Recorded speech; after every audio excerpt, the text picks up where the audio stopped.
بسم الله الرحمن الرحيم قل أعوذ برب الفلق من شر ما خلق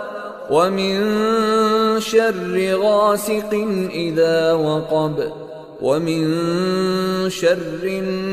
النفاثات في العقد ومن شر حاسد إذا حسد. بسم الله الرحمن الرحيم قل أعوذ برب الناس ملك الناس